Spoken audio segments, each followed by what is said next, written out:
So let's get on to our first topic now. Should we be freeing prisoners after they've served just 40% of their sentence?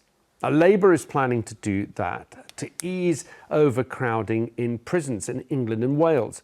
Now, the new Justice Secretary, Shabana Mahmood, said that this is due to set out plans for today amid concerns that jails could run out of space, and that can happen within weeks. Now, to run smoothly, the system needs to have around 1,400 free spaces in prisons, but reports suggest that only 700 spaces are available. At the moment, most prisoners can be released after serving 50% of their sentence, but Labour will release some even earlier to pull the justice system back from the total brink of collapse. So is this the right move, do you think? 0207 862 2222 is the number that you need to give us a ring and let us know your thoughts. Michael, I think it's important to say, because we've had a new government for a week now, it's important to say that this was approved and put into place by Alex Chalk, the former Conservative Justice Minister, and was approved by the Prime Minister at the time, Rishi Sunak. It wasn't put into force because the election was called. So Labour really are carrying out something that was decided upon by a Conservative government, an important point to say. But is releasing people after just serving 40% of their sentence a good idea? Well, I mean, it's obviously not ideal. I don't think sort of anyone hears that and thinks, great, let's release people after 40% of their sentence. But it has been something which has been foreseeable for a very long time. So sort of the Association of Prison Governors sort of said this will be inevitable after the next government is elected within days. And that's because of simple mathematics. The Tories for a long time have been putting more people in prison for longer periods of time without creating more prison spaces. And that's just unviable. Now, of course, I think people at home will say, well, what if we're letting out, murderers, rapists, violent criminals? As far as I understand, this policy is only going to apply to non-violent criminals. People who consider not to pose a threat to the general public. So people who are not eligible for this early release are people, for example, who've been jailed for sex crimes, violence or terrorism, domestic violence. They will not apply to this early release programme. Which does make it seem more reasonable, right? Because I suppose if the prisons become, unreasonably full, you'll end up putting people who've committed minor crimes, who are already going into actually a completely disastrous prison system, people sort of spending 22 hours in their cells, and having people who've committed minor crimes go into a jail which is overcrowded and chaotic, I think is a disastrous outcome. Esther, what do you make of this? Absolutely not. Just to contextualise this, prison overcrowding has been happening since the early 2000s. So the actual early release scheme was done under Gordon Brown in 2007, and it was quite controversial back then. Between 2007 and now, subsequent Labour and Tory governments have just kicked the can down the road. They have not built prisons in proportion to the population increase. I think this sends the wrong message. There's a reason why do the crime and do the time. I think if the argument is that those prison sentences are insufficient or there's something wrong with sending people to prison for those crimes, change the law. Don't perverse justice by letting out people who've committed a crime and tell the victims, actually, we don't have enough space, so law and order can't be carried out. I really, really hate the partisan nature of law and order, because that's the fundamental job of a government, right? The fundamental existence of a government is to protect its citizens within and outside its borders. Right, if you have a government saying, we're not going to protect you from people that pose a threat to you. Just on that, the idea of why do we put people in prison, right? One is to protect the public. So if they're a danger to society. Yes. The other is to punish them. The punishment. But then there's rehabilitation. Because I think we have one of the highest prison populations, 83,000, just above that. We have one of the highest prison populations in Europe. But the harsh reality of those 83,000 people, but a handful, less than 100, will at some point come back out into society. So rehabilitation is a huge issue. But if they're not posing a threat to society, is it worth putting someone in prison, for example, for committing benefit fraud? Now, of course, people... Absolutely, because if you commit a crime, there has to be a punishment. Okay. There's no such thing as a victimless crime. Sure, but if you don't have enough space then to put a murderer away, who is posing a threat to society, then you've got that choice. But so this is the what would point you that I do? was making, because this law and order shouldn't be a partisan issue. This has been going on since the early 2000s. I cannot believe in the span of over 20 years, no government has been brave enough Okay, but to we say, are where we are. But Esther, what would you do? You're I the would Justice Minister. They've come to you. They've go, we're down to 700 places. That means that serious criminals have nowhere to be put away. People who actually pose a threat to society. What do you do?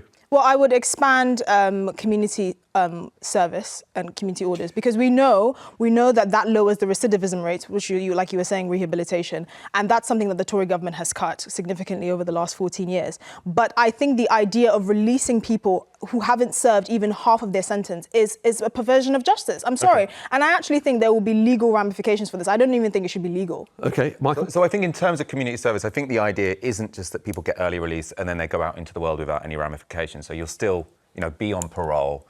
I'm be not on sure if licence. people will Well, be people on parole are not eligible for this. That's the Sorry, point. be on licence is what I mean. That's the correct phrasing I should have used. So they will still have to report into their parole officer. They will have to, maybe some of them will wear a tag, I'm not sure. I don't think the idea is sort of you go out. But then if you have situations of, because a lot of these people, a lot of the recidivism rates for people that are serving sentences for under a year and for under a year, which is the majority of people in question, the recidivism rates for these people are so high that actually, if you're just going to soften their sentences, you're making the situation worse. Okay. I don't think this is going to work. Let me pause you there because joining us now is Professor Ian Acheson.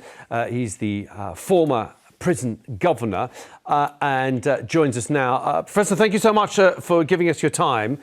Can I just get your thoughts on this early release system? People that are considered not to pose a threat to society being able to walk out of prison after only serving 40% of the time they were sentenced. What are your thoughts?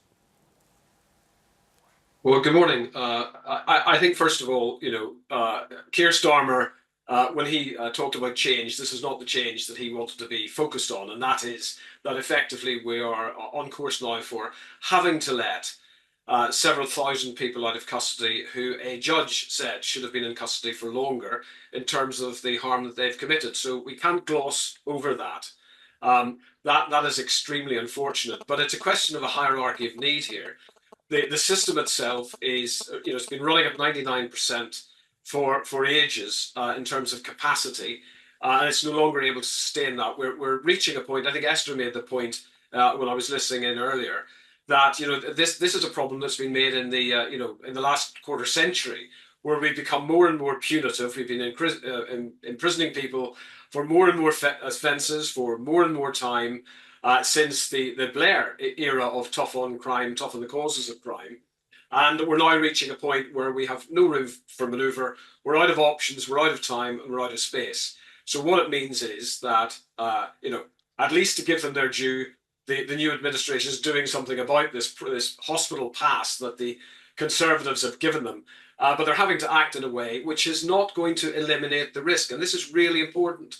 It's simply going to displace that risk. Where is it displaced to, and what am I talking about? I'm talking about the early release of some thousands of prisoners that we predict is going to happen into a probation service that is on its knees at the moment. Yep. So we've got a problem with the probation service in terms of being overstretched, understaffed, and having dropped the ball on some very high-profile, serious further offences committed by people who are out under their supervision already. They're having to receive this risk and manage it in the community. And it's all very well talking about triage or ankle tags and so on.